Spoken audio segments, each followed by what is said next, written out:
Good morning, Ashok, Dinesh, Kapil, or Rahul. Kapil, can you listen my voice?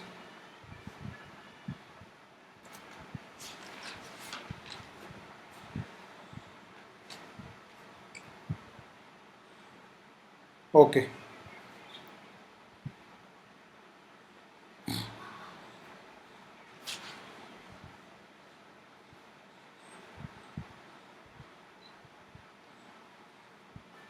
तो yesterday हमने यह परिचर्चा की कि किस तरह से नेशन मूवमेंट का जो गांधीयन एरा था वो कंप्लीट हो चुका, या हम कह सकते हैं कि महात्मा गांधी के नेतृत्व में हजारों लाखों किसानों के बलिदान से, आदिवासियों के बलिदान से, सन्यासियों के सहयोग से और आम भारतीय के सहयोग से भारत को ब्रिटिश साम्राज्य से आज़ादी मिली। यद्यपि अभी भी हमारा देश 15 अगस्त 1947 से लेकर 25 जनवरी 1950 तक इंडिपेंडेंट इंडिया नहीं था, उसे डोमिनियन स्टेट ऑफ इंडिया के नाम से जाना जाता था, अर्थात dominion state of British empire, British साम्राज्य का औपनिवेशिक अधिराज्य, इसको कहा जाता था डोमिनियन स्टेट।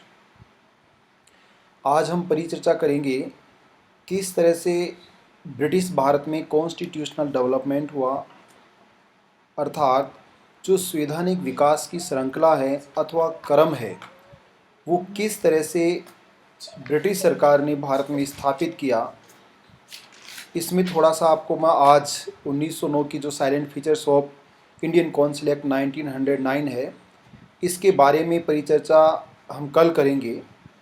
1909 से पहले का जो ब्रिटिश इंडिया था और 1858 1858 या ये कहें कि 1857 की क्रांति से पहले जो भारत था, ईस्ट इंडिया कंपनी का भारत और दूसरा ब्रिटिश इंडिया, इन दोनों के बारे में, अर्थात 1757 से लेकर 1857 और 1858 से लेकर 1908, इस समय तक का ईस्ट इंडिया का भारत और ब्रिटिश एम्पायर का भारत, इसमें क्या डेवलपमेंट हुआ, किस तरह से रूल्स और रेगुलेशन स्थापित किए गए, किस तरह से लॉज बनाए गए, किस तरह से ब्रिटिश एम्पायर का एडमिनिस्ट्रेशन था और कैसा ईस्ट इंडिया एडमिनिस्ट्रेशन था, इन सब के बारे में हम ब्रीफ में परिचर्चा करेंगे। क्योंकि इस परिचर्चा के बिना हम जो वास्तविक स्थिति है ब्रिटिश इंडिया की और ईस्ट इंडिया कंपनी के भारत की, उसको नहीं समझ पाएंगे। इसलिए सबसे हम पहले जो परिचर्चा आरंभ करेंगे वो परिचर्चा भारत में ब्रिटिश आगमन से प्रारंभ होगी।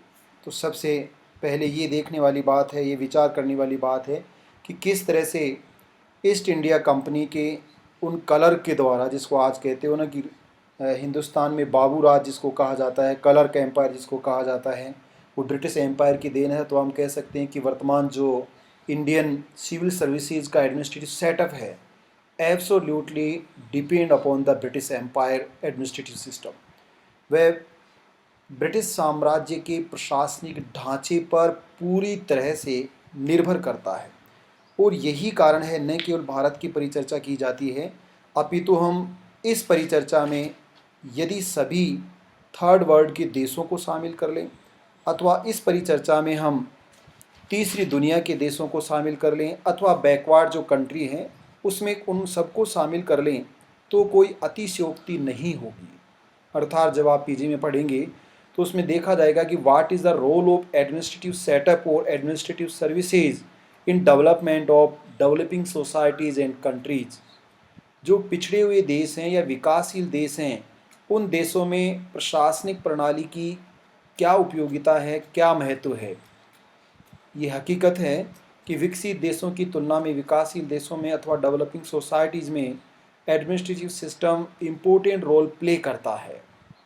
बहुत बड़ा योगदान होता है प्रशासनिक मशीनरी का उन प्लान्स को प्रैक्टिकल स्ट्रक्चर देने में, उन प्रोग्राम्स को व्यवहारिक स्वरूप प्रदान करने में, उन प्रोजेक्ट्स को जो डेवलपमेंट के बहुउद्देशीय नदी घाटी परियोजनाओं की तरह प्लान्स होते हैं उनको व्यवहारिक स्वरूप प्रदान करने में, अथवा हम कह सकते हैं कि वह अंतिम व्यक्ति अथवा गांव का व्यक्ति या रिमोट एरिया का जो इंडियन सिटीज़न है उस तक प्राइमरी सर्विसेज की डिलीवरी कैसे की जाए, इसमें स्टेट पब्लिक सर्विसेज के ऑफिसर्स और UPSC union public service commission के द्वारा जिन आईएएस को अपॉइंट किया जाता है, रिक्रूटमेंट प्रोसेस ऑपरेट की जाती है, उनका बहुत महत्वपूर्ण योगदान होता है।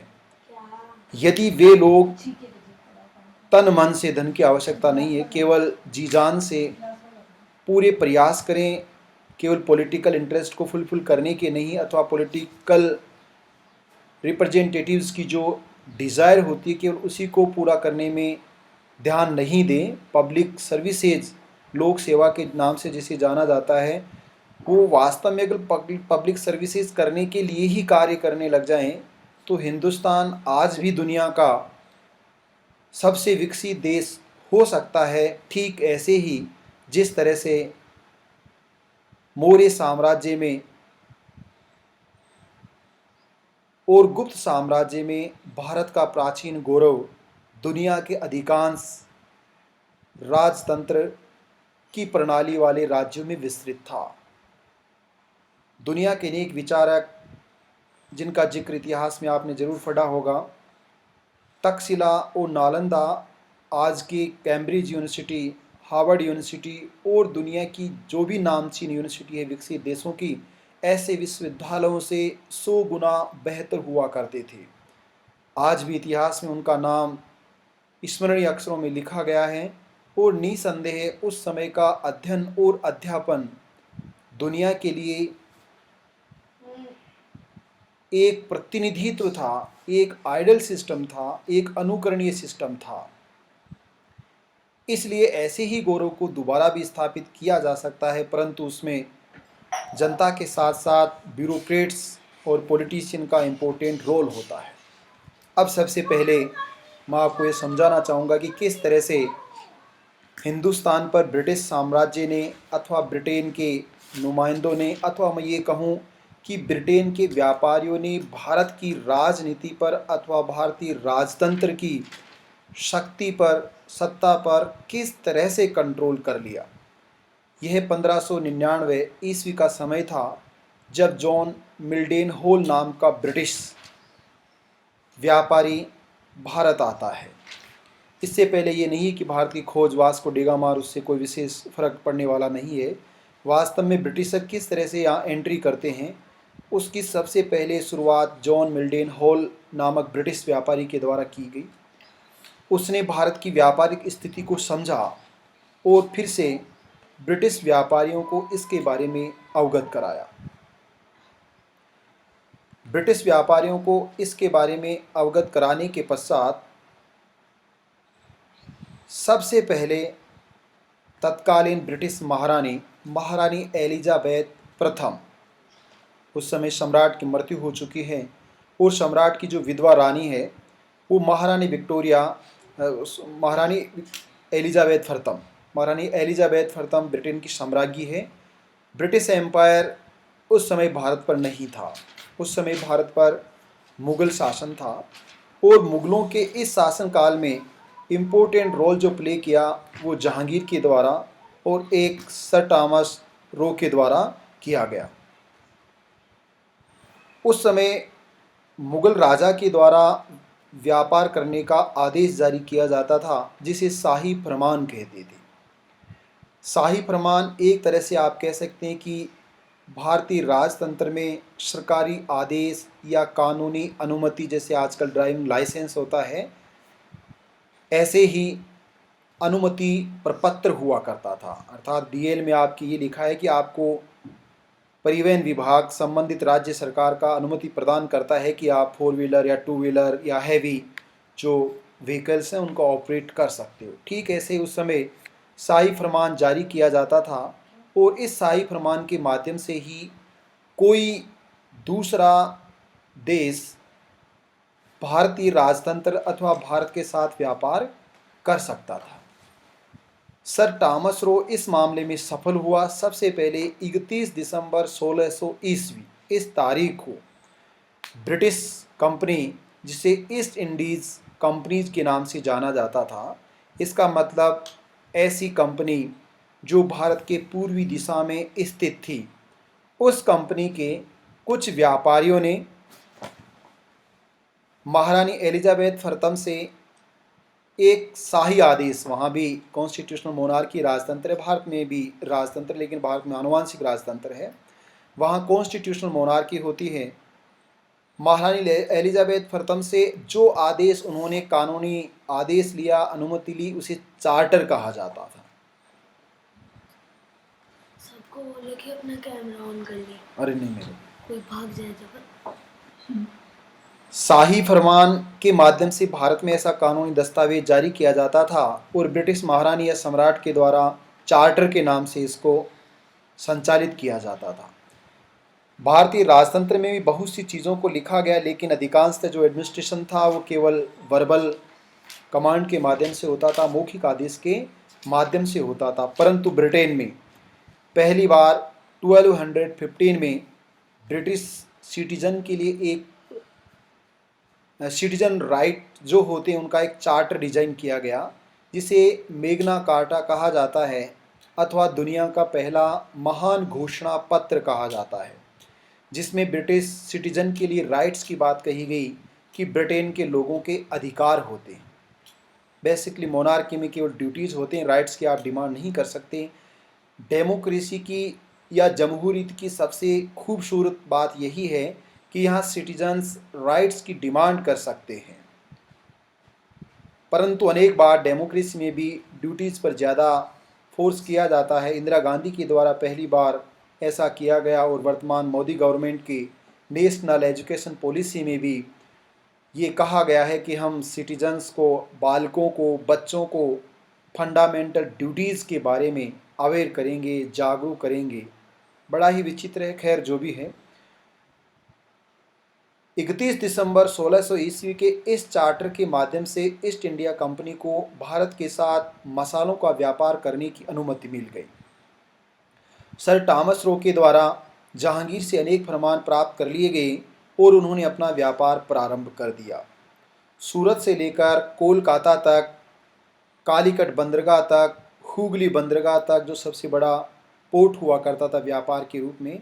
हालांकि अधिकांश व्यापार दक्षिण भारत से होता था, परंतु सारा व्यापार जहाज़ों के माध्यम से होता था, हवाई जहाज़ों के माध्यम से नहीं, जहाज़ों की शिप के माध्यम से होता था, और इसलिए हुगली बंदरगाह इसमें इम्पोर्टेंट रोल रखता था। इसीलिए ब्रिटिश व्यापारियों ने अपनी पावर गेम को बंगाल से शुरू किया है। उस समय का बंगाल, जिसके बारे में मैंने पहले परिचर्चा की कि 1905 का जो बंगाल था, बंगाल विभाजन या अखंड बंगाल था, वो वर्तमान 6 राज्यों और एक देश बांग्लादेश का समाहित हिस्सा था। इन सब को इंक्लूड करने वाला पार्ट था, बहुत बड़ा बंगाल था। हम कह सकते हैं कि भारत का तीसरा हिस्सा था उस समय ब्रिटिश एम्पायर का। बर्मा भी उसमें इंक्लूड था बिफोर 1935, जिसको म्यांमार आप आज कहते हो, वह भी ब्रिटिश साम्राज्य का ही हिस्सा था। इसलिए बंगाल का वह हुगली बंदरगाह बहुत ही इम्पोर्टेंट रोल रखता था। व्यापार आगे बढ़ता गया, इससे किसी को समस्या नहीं थी, परंतु ईस्ट इंडिया कंपनी के जो व्यापारी थे, उन व्यापारियों ने अथाह धन और संपदा प्राप्त की, क्योंकि बहुत ही कम कीमत पर स्पीसीज़ को परचेज किया जाता था और इन मसालों को बहुत बड़ी प्राइस पर बेचा जाता था। इसके बीच जो मार्जिन होता था वह मार्जिन बहुत ही ज़्यादा होता था।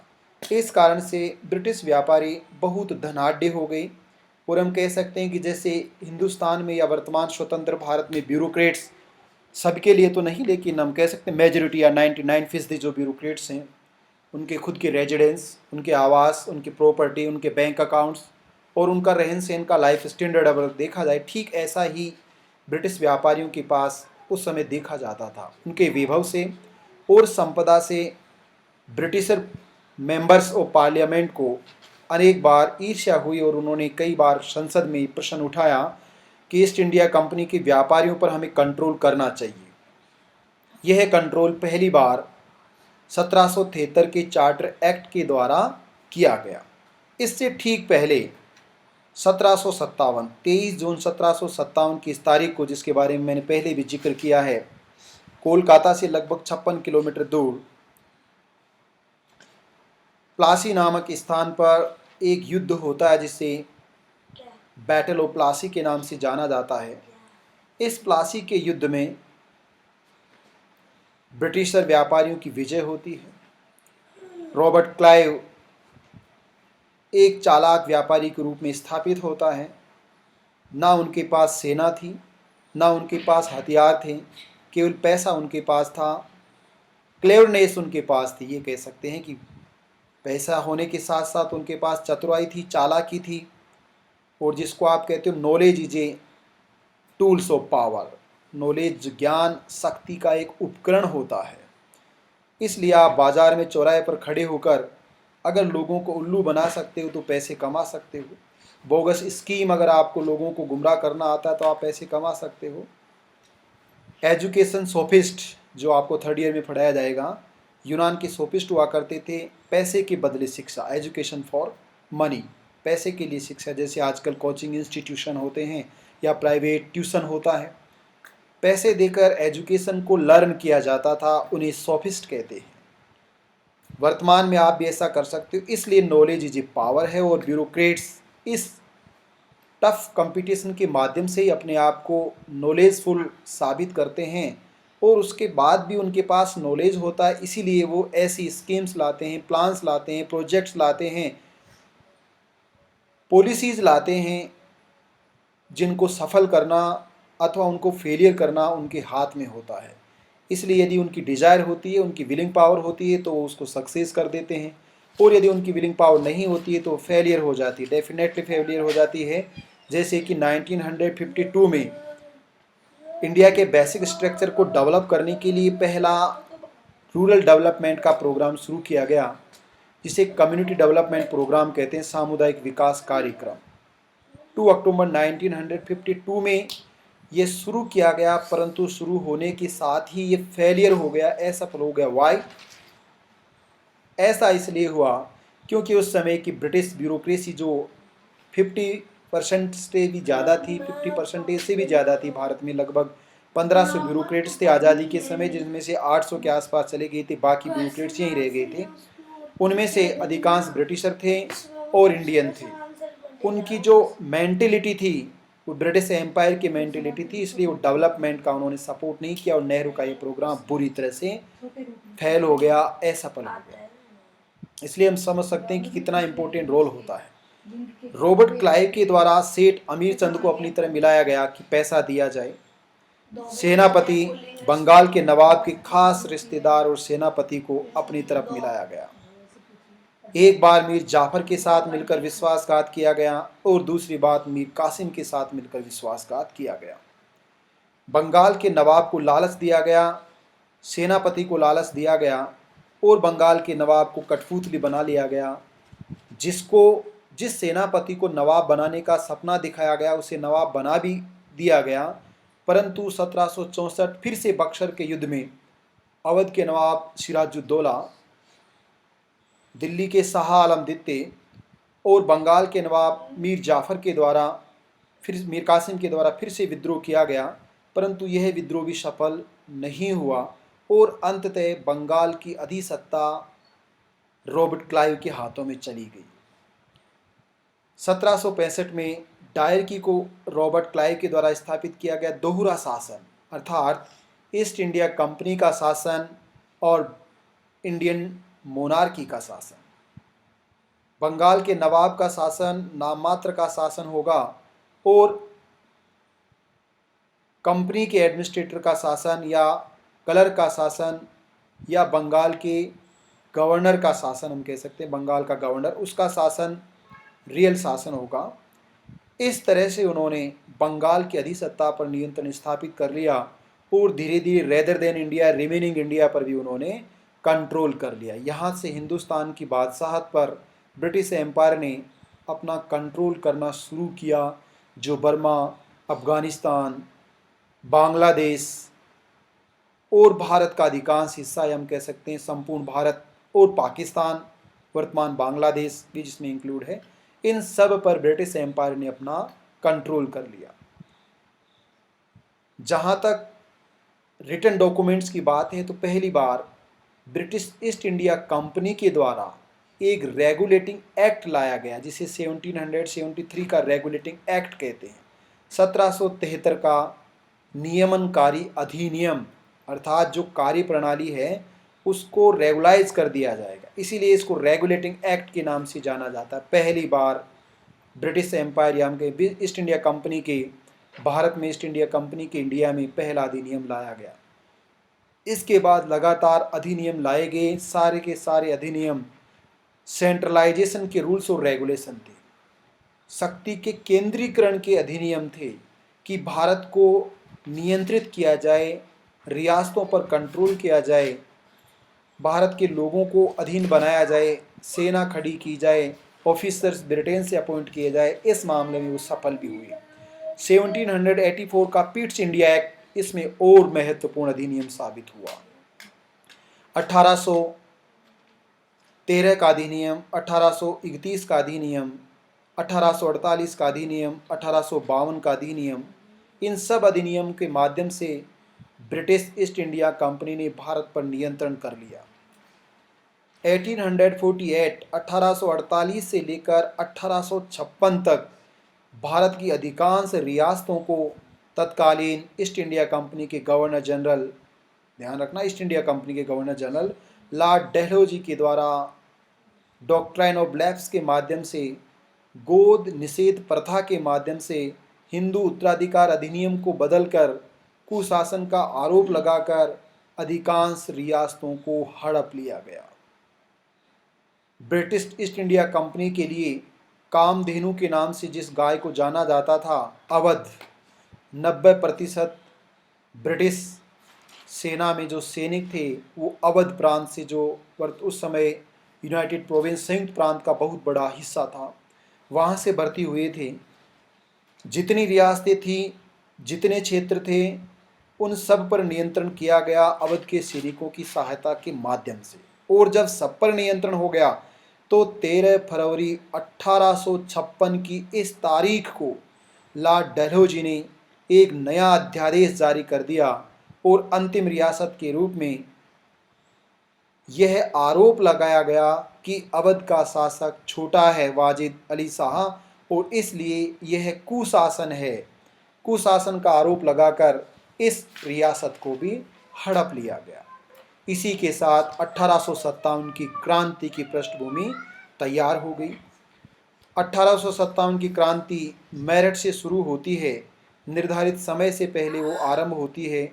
मंगल पांडे की पहली बलि लगती है, पहला बलिदान ईश्वरचंद उर्फ मंगल पांडे के द्वारा दिया गया और अंतिम बलिदान तात्या टोपे के द्वारा दिया गया। मंगल पांडे से लेकर तात्या टोपे तक अनेक क्रांतिकारियों ने अपना बलिदान दिया। 1857 की क्रांति बहुत ही सीमित थी। अधिकांश उत्तर भारत में एक क्रांति हुई। अधिकांश राजाओं और रियासतों के छत्रपों के द्वारा क्रांति की गई। इसे मिलिट्री म्यूटिनी भी कह सकते हैं, सैन्य विद्रोह भी कह सकते हैं।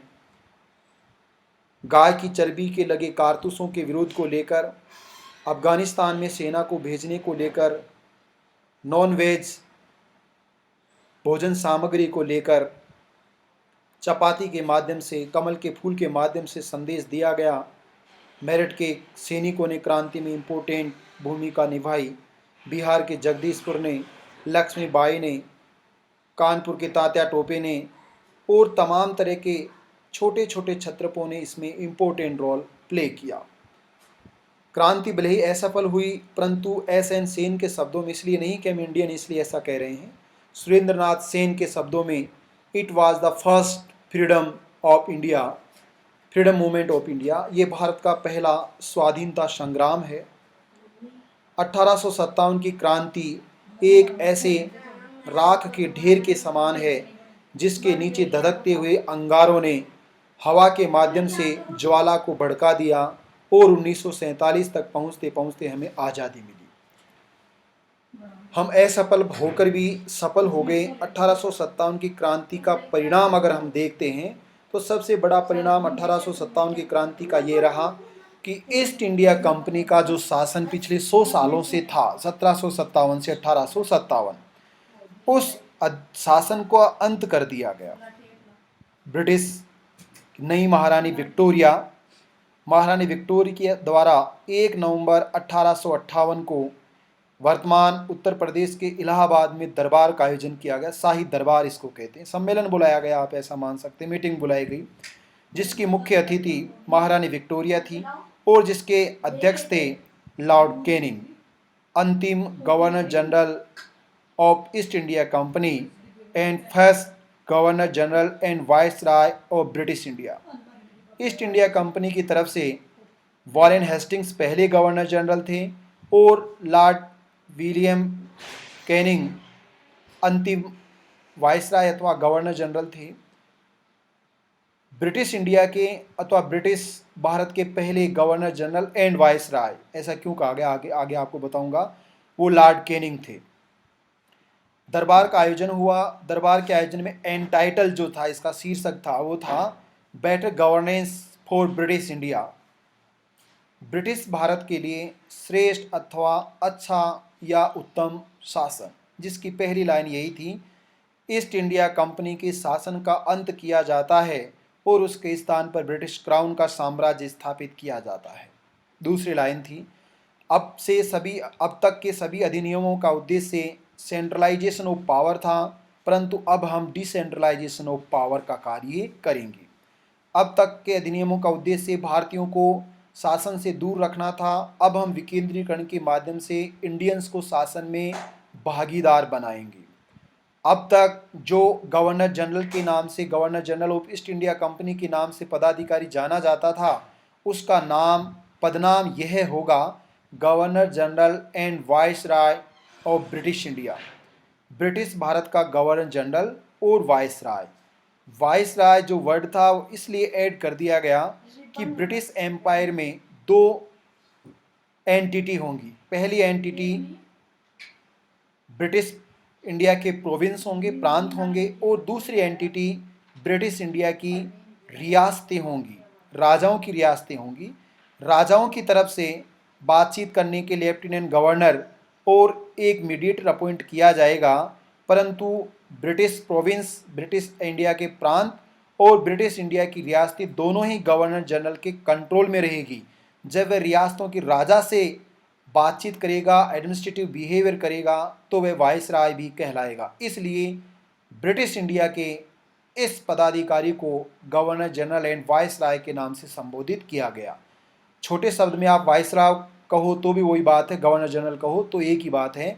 उसका पूरा नामकरण गवर्नर जनरल एंड वाइसराय था।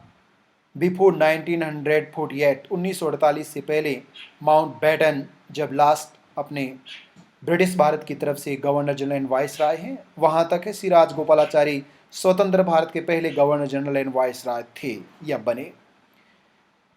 इस तरह से इस अधिनियम के द्वारा सामाजिक क्षेत्र में और धार्मिक क्षेत्र में किए जाने वाले हस्तक्षेप को भी बंद कर दिया गया। गोद निषेध प्रथा का अंत कर दिया गया। गोद लेने की परंपरा को शुरू कर दिया गया। राजाओं को और बहुत अनेक प्रकार की रियायतें दे दी गई और आगे के जो अधिनियम थे, इंडियन काउंसिल एक्ट जिसको अब जाना जाएगा, अर्थात जो शासन था वो अब 3 लोगों के द्वारा संभाला जाएगा। बेसिकली एक जो व्यक्ति होगा वो ब्रिटेन में रहेगा, ये आपको कंपोजिशन जरूर ध्यान रखना है, जिसका नाम होगा secretary of state for India, Bharat का राज्य सचिव, अथवा इसको भारत मंत्री भी आप कह सकते हो। ये 1858 से लेकर 1935 तक ब्रिटेन में ही रहा। ब्रिटेन का ये कैबिनेट मंत्री होता था, इसलिए उसको भारत मंत्री भी कह सकते हैं। Secretary of state for India के नाम से इसका ऑफिशियल नोमेनक्लेचर था, भारत का राज्य सचिव। ये ब्रिटिश प्राइम मिनिस्टर को सलाह देता था, मिनिस्ट्री को सलाह देता था, प्रधानमंत्री, ब्रिटेन के प्रधानमंत्री और मंत्रिपरिषद की सलाह से ब्रिटेन का सम्राट कार्य करता था। वह सम्राट भारत में एक पदाधिकारी को अपॉइंट करता था जिसका नाम गवर्नर जनरल एंड वाइसराय होता था। Governor general and viceroy Bharat मंत्री की सलाह से अपॉइंट किया जाता था, परंतु वह डायरेक्ट रिलेशन रखता था ब्रिटिश क्राउन से।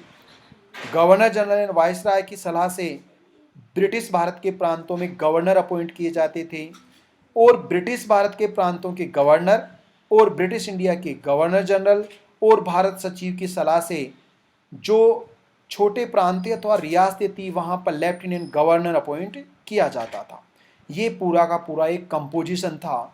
Lieutenant governor, then governor general and viceroy, और उसके बाद भारत मंत्री, और उसके बाद ब्रिटिश संसद, ब्रिटिश सम्राट। ऐसा कंपोजिशन था जहाँ से रूल्स और रेगुलेशन को ऑपरेट किया जाता था। इसलिए 1861 का जो अधिनियम है वो बहुत ही इम्पोर्टेंट एक्ट है, जिसके बारे में हम जरूर परिचर्चा करेंगे जब 1909 की विशेषताएं, साइलेंट फीचर्स आपको पढ़ाएंगे, उसको शामिल करेंगे। इसके अलावा सबसे इम्पोर्टेंट जो एक्ट था 1892 का था। यह भी चार्टर अधिनियम 1892 के नाम से स्थापित किया गया। इसको हम इंडियन काउंसिल एक्ट 1892 कह सकते हैं, क्योंकि इंडियन काउंसिल 1858 में स्थापित की गई और इंडियन काउंसिल को 1947 में समाप्त किया गया। तो 1947 का अधिनियम भारतीय परिषद अधिनियम नहीं था, परंतु 1858 से लेकर 1935 तक के सभी अधिनियम को इंडियन काउंसिल एक्ट ऑफ 1858, 68, 92, 99, 1990, 1935 के नाम से जाना गया। जब इसका अंत कर दिया गया तो इसे भारत स्वाधीनता अधिनियम के नाम से संबोधित किया गया, जो 1947 का अधिनियम था। अब सबसे इम्पोर्टेंट बात है कि जो 1861 से लेकर 1892 तक जो एक्ट लाए गए, उनको शामिल करते हुए उसमें और ज़्यादा एक्सपेंशन फॉर्म में अथवा विस्तारित स्वरूप में नया अधिनियम बनाया गया, जिसे 1909 का अधिनियम कहते हैं। 1909 के अधिनियम के बारे में ब्रीफ में चर्चा करेंगे। 1909 के अधिनियम का ऑफिशियल नोमेनक्लेचर था मोरले मिंटो रिफॉर्म एक्ट। उस समय भारत मंत्री अथवा भारत राज्य सचिव थे जॉन मोरले, इसलिए उनके नाम पर इसका नाम मोरले है। और दूसरा, 1905 से 1910 तक भारत के ब्रिटिश इंडिया के गवर्नर जनरल एंड वाइसराय थे लॉर्ड मिंटो।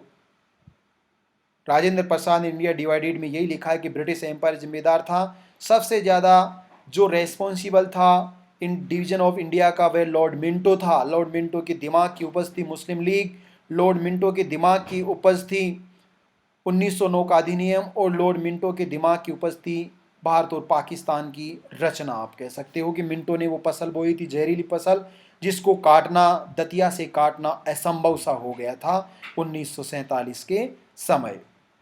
इसका मतलब है कि जब 1905, 6 और 7 तीन चीज़ें मैंने आपको नेशनल मूवमेंट में बताई थी। 1905 बंगाल विभाजन, परंतु उसका विरोध कर दिया गया। 1906 प्रतिरोध रोकने के लिए मुस्लिम लीग की स्थापना की गई। 1907 इंडियन नेशनल कांग्रेस का डिवीजन हो गया। इन सब चीज़ों को एक नए फ्रेम में डालने के लिए लॉर्ड मिंटो और जॉन मोरले ने एक अधिनियम बनाया, जिस अधिनियम को मोरले मिंटो सुधार अधिनियम अथवा भारत परिषद अधिनियम 1909 के नाम से जाना जाता है। भारत परिषद अधिनियम 1909 में 2 अनुसूचियां थी कॉन्स्टिट्यूशन की, अर्थात तो भी एक तरह से छोटा मिनी स्ट्रक्चर ऑफ कॉन्स्टिट्यूशन माना जा सकता है, और 8 आर्टिकल थे। इस अधिनियम के माध्यम से उन्होंने मुस्लिम लीग को और ज़्यादा बढ़ाया, और जो सबसे अच्छी बात थी कि डायरेक्ट इलेक्शन को शुरू किया गया, तो अच्छी बात थी। फ्रेंचाइज के स्थान पर आधार पर, व्यस्त सार्वभौमिक व्यस्त मताधिकार के आधार पर, हालांकि वोटिंग लिमिटेड था और वह डिस्क्रिमिनेशन पर आधारित था, उसके बारे में भी कल परिचर्चा करेंगे। परंतु सबसे बुरी जो बात थी वो ब्रिटिश एम्पायर के लिए सबसे अच्छी बात कि यहाँ इलेक्टोरल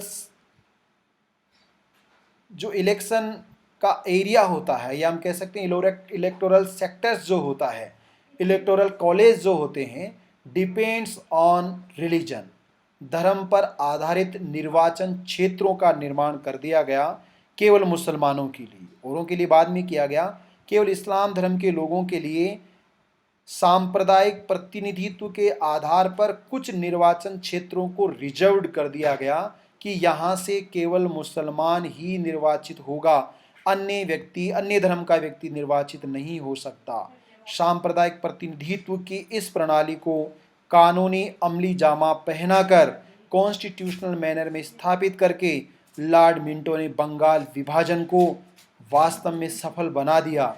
कहने को बंगाल विभाजन 1911 में रद्द हो गया, परंतु हिंदू और मुसलमान के विभाजन को लॉर्ड मिंटो तैयार करने में सफल हुआ, विभाजन करने में वह सफल हुआ। और यही कारण रहा कि लॉर्ड मिंटो को आज भी हम इंडिया डिवीज़न का सबसे रेस्पॉन्सिबल पर्सन मान सकते हैं, विथ फैक्ट्स, तथ्यों के साथ। अब 1909 के अधिनियम की जो साइलेंट फीचर्स हैं उनके बारे में कल हम परिचर्चा करेंगे। यदि आज के इस व्याख्यान में कोई प्रश्न आपको करना है, पूछना है, कोई डाउट है, शंका है, तो आप चैट बॉक्स में लिख सकते हो और माइक अनम्यूट करके कह सकते हो। Welcome of all.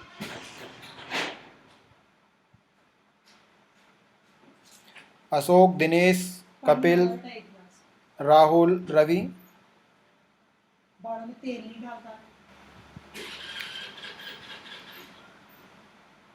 राहुल समझ में आ रहा है?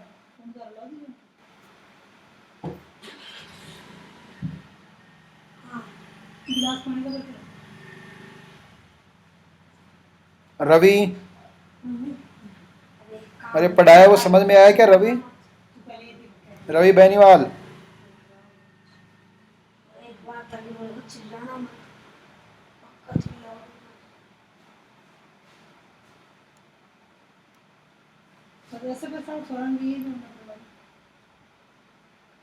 ओके ओके, ठीक है रवि। तो का आज की क्लास यहीं ख़त्म करते हैं। कल हम डिस्कस करेंगे 1909 के अधिनियम की मुख्य विशेषताएं। Thank you so much.